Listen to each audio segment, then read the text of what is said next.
dental floss attached to the floss nuts. Look at the action on that. Hey you guys, you might have noticed that this is a slightly longer video than normal because I wanted to show you guys the whole process of the whole cathedral building thing, from setting out the geometry, the drawing, the template making, the stone carving, and then hoisting the stones up on site and fixing them on the building. Now, just to give you an insight into how long this stuff usually takes, some of this footage is from I think the earliest footage is October 2023. We're now in March 2026. So there's a good 2 or 3 years of footage here, which I should add is why my phone is the wrong way around. I know this is YouTube and I'm supposed to do it that way, but a lot of this footage was filmed before I did the YouTube thing. I'm also not a YouTuber, I'm a stonemason.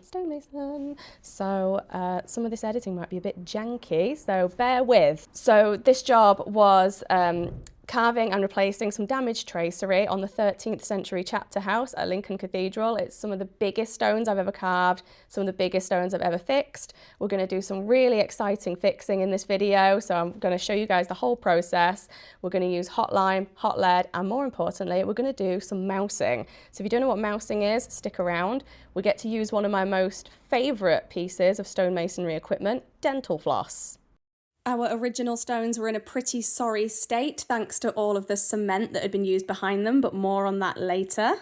The first step is to do the template making. We draw everything to scale by hand. There is no 3D scanning and no CAD here, and I also really like to ink my drawings the old-fashioned way. These stones only really needed 1 template and 3 reverses because these blind tracery panels, much like me, are all face. We then have to take measurements from the drawing and apply it directly to the stone, and then carving can commence. We still carve all of our stones the good old-fashioned way by hand with mallet and chisel. So let's just sit back and enjoy some stonemasonry ASMR, shall we? Now this was one of 5 tracery panels like this that we were replacing on the chapter house. I was able to do 2 of them and my colleagues did the other 3. And honestly, I lost track how long this took me. There is weeks and weeks and weeks of work in this one stone. But for me, the most exciting bit is getting outside and sticking them on the cathedral. Right, at this point, there was so much cement, the breaker was absolutely necessary. We do try and save as many original stones as possible. This one with the Lewis pin hole in the top of it, however, was a 1980s replacement and it was not coming out. It is absolutely floating though. I have no idea what is. Well, I do know what's holding this stone in. All of the neat cement that has caused the face to be blown off, but is still holding the rest of the stone in. So it's a nightmare getting this out. But we did manage to save this nice original medieval example, so this one will be archived and stored. Me again. Just jumping in, because I know there's going to be questions, because there's always questions, why the Victorian cement damaged our stone, or why Victorian cement is so bad. It's evil, guys.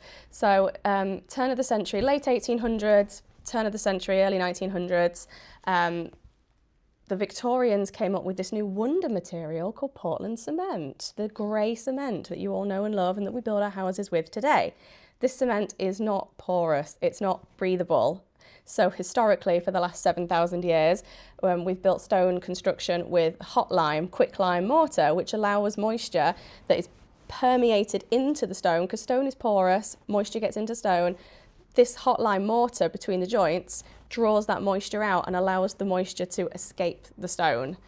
When the Victorians came up with their Portland cement and started filling all of our historic buildings with this new extra hard, extra sticky wonder material, what they were essentially doing is not allowing the moisture to escape the building through the joints, through that permeable joint layer. So instead the moisture is getting trapped in the stone. So when you walk around historic buildings and look at the stonework where it's spalled and shattered and cracked and where it's delaminating and falling apart, that's because the moisture has been locked into the stone by that grey cement and it's got nowhere else to go. It's got to come out through the stone. So through the activation of salts and through the freeze-thaw process, it ends up shattering our stonework. So the next time you're walking around a city full of stone buildings, if you see that building has been repointed in grey cement, Just look at the stonework, look at the old brickwork in particular, how it's concaved in, how the mortar is sticking out proud because the mortar is still intact, but the brickwork and stonework is starting to delaminate and deteriorate. So that was what happened here. The turn of the century, they used a lot of neat cement, a lot of Portland cement. They thought they were doing what was best for the building at the time.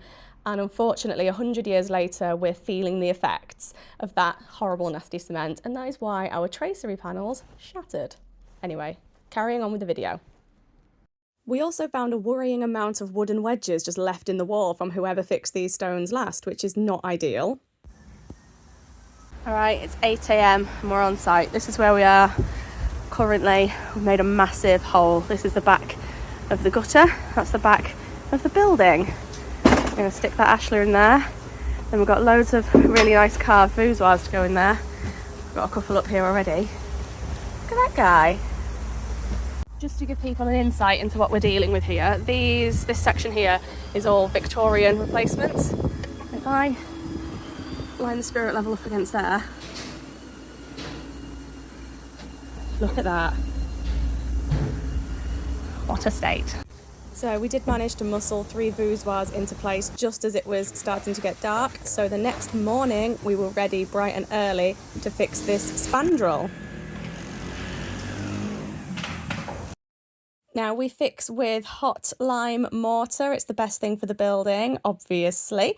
And we are lifting the spandrel here with our Lewis pins. If you want to know how these work, then I posted a short about these last week. And then once we'd fixed this spandrel, I conveniently forgot to film us fixing the second spandrel and all 3 of these string courses, but the most exciting fixing is coming up. Right, back on site. The wind has picked up just as I press record on this video, so that's good. I've got some tracery panels to go in there. I've got one up, hoisted it up, put it there. We're going to put it down there. That's it. That's all. That's it really, isn't it? Yeah, good.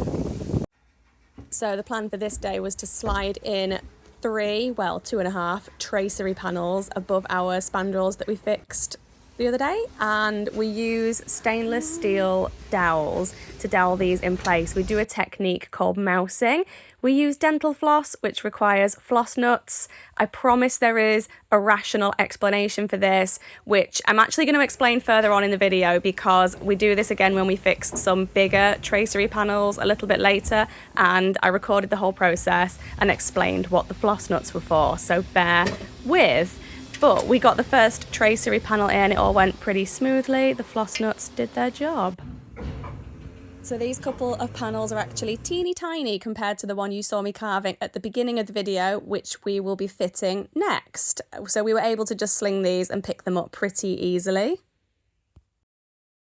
Okay, so we did actually manage to get this tiny little corner piece in, which was incredibly satisfying, even if we had to take it in and out about 100 times. It took a lot of finagling.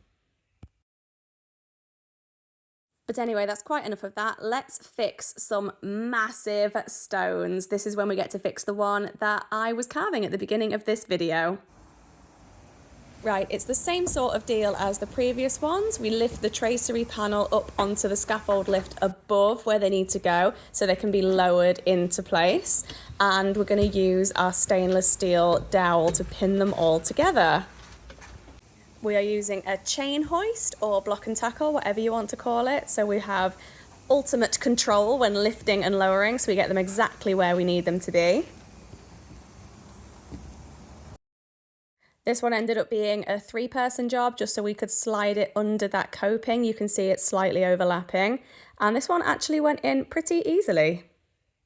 Right, pay attention. This is very technical. We're going to have to slide the next panel into this gap, but we can't use Lewis pins because the panels are so thin. We're worried about the pressure of the Lewis pins on the panels, so we're going to have to lower them on straps, except if we lower them on straps onto a bed we won't be able to get the straps out. So we've got this nylon stripping that we stole from the glazers. We're going to put some nylon strip down like a packer.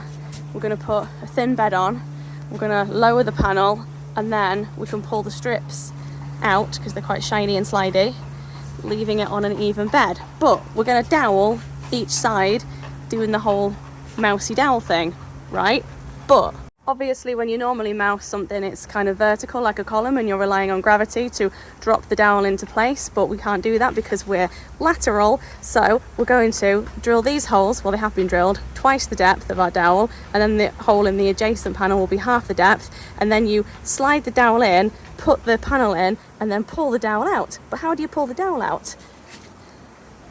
Dental floss attached to the floss nuts. This is all very technical cathedral building equipment. Dental floss and floss nuts. This is going to be good. So you put the dowel all the way in there, and then the stone next to it is only half the depth, and then you put the dental floss on, and then you pull the dental floss. Go on then, Craig. Look at the action on that. Magic.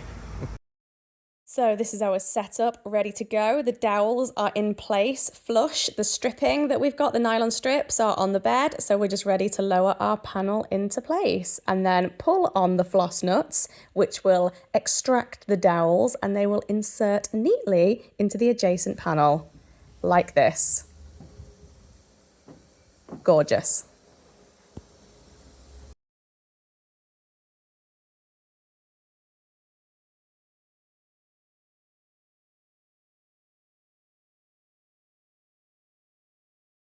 And if I shine my torch through the joint, you can just about see that the dowel has slid through and is now connecting both of the panels. And because we use dental floss, it snaps really easily, so we can just pull it off without moving the stones.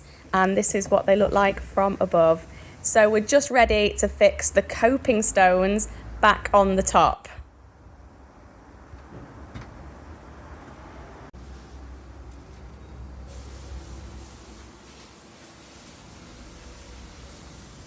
It's warm enough to fix. Quick, get back on site. We've just got these copings to fix on, and then this whole section is done. So we're trying to bosh these on while the weather is good this week. Now, if you'd seen my series of shorts that I did about pinnacle building, you would have seen us using molten lead to joggle or lock stones together. We also do that when we're fixing coping stones to lock them together. So these have got channels cut in each of the perp joints that match each other, and we build up these little clay nests. We fill the joints with clay. Oh, there's our pinnacle, lovely. And once we've filled the joints up with clay and built a little clay nest on top, we can then bring our lead cooking equipment up, and obviously all of the PPE. Don't worry guys, we're very compliant, we know what we're doing. And then we cook our molten lead and we pour liquid lead into these little clay nests. It pours into the joint, fills the little grooves and channels that we cut into the perp joints on the coping stones, and this locks the stones in place. Then once the lead is cooled, we can remove the clay and then fill the gap with lime mortar so it matches all of the other joints, just like magic. And this is the medieval way of doing this, and we still find medieval lead joggles on the building today. So I hope you all enjoyed that. I hope that answered a few questions. I hope it wasn't too long and boring. And yeah, I will try and make more longer videos explaining the process in the future. Is this the bit where I'm supposed to say like and subscribe? If you would do that, I'd be super grateful. Anyway, till next time.